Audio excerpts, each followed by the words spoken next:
Ольга Валерьевна, здравствуйте. Расскажите текущую эпидобстановку в республике. Добрый день, уважаемые жители Республики Саха-Якутия. Текущая санитарно-эпидемиологическая ситуация в республике характеризуется 77 случаями новой коронавирусной инфекции по данным Управления Роспотребнадзора. Среди них заболевших детей 28 ребятишек. Из 49 взрослых непривитых 47 человек, 97%. В стационарах получают у нас сегодня лечение 963 пациента. В состоянии средней тяжести 869 человек. В тяжелом состоянии 94. Из них 97%, а именно 91 пациент не имеют вакцинации. За жизнь людей, 26 крайне тяжелых больных, сегодня в реанимациях находятся, борются наши врачи за жизнь.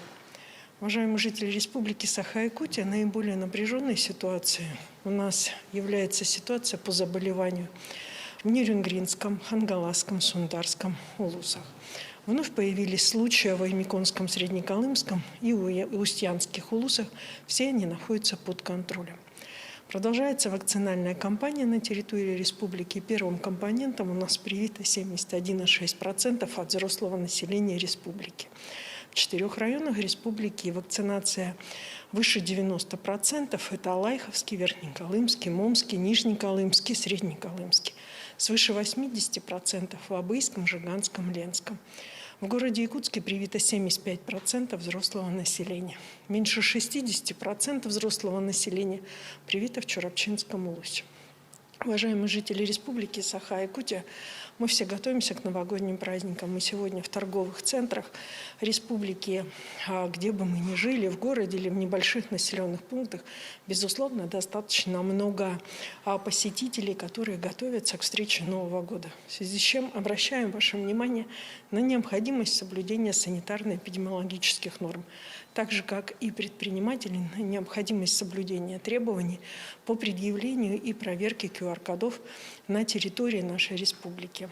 В данной ситуации необходимо обратить внимание на то, что главой Республики Саха-Якутия Айсеном Сергеевичем Николаевым подписан план по противодействию нового вируса, нового штамма вируса омикрон.